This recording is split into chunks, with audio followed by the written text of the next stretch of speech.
ರೇಷ್ಮೆ ಪಂಚೆ ಶರ್ಟ್ ತೊಟ್ಟು ನವ ವರನಂತೆ ಹಸೆಮಣೆ ಏರಿದ್ದ ಅಂಕಲ್. ಹೌದು, ಮೊದಲ ಹೆಂಡತಿ ಬದುಕಿರುವಾಗಲೇ ಡಿವೋರ್ಸ್ ಕೂಡ ಕೊಡದೆ ಎರಡನೇ ಮದುವೆಯಾಗಲು ಹೋಗಿದ್ದ ಪತಿರಾಯನಿಗೆ ಮೊದಲ ಪತ್ನಿ ಮಂಟಪದಲ್ಲೇ ಶಾಕ್ ಕೊಟ್ಟಿದ್ದಾಳೆ.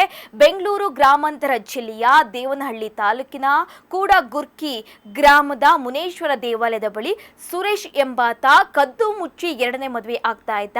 ಇದು ಮೊದಲ ಹೆಂಡತಿಗೆ ಗೊತ್ತಾಗಿದೆ ತಡ. ಮದುವೆ ಆಗ್ತಿದ್ದ ಜಾಗಕ್ಕೆ ಮೊದಲ ಹೆಂಡತಿ ಎಂಟ್ರಿ ಕೊಟ್ಟಿದ್ದಾಳೆ. ಅದು ಮತ್ತೊಬ್ಬಳಿಗೆ ತಾಳಿ ಕಟ್ಟಲು ಹಸೆಮಣೆ ಏರಿದ ಸುರೇಶ ಮೊದಲ ಹೆಂಡತಿ ಜೊತೆ ಕಾಕಿ ಎಂಟ್ರಿ ಕಂಡು ಕಕ್ಕಾಬಿಕ್ಕಿಯಾಗಿದ್ದಾನೆ.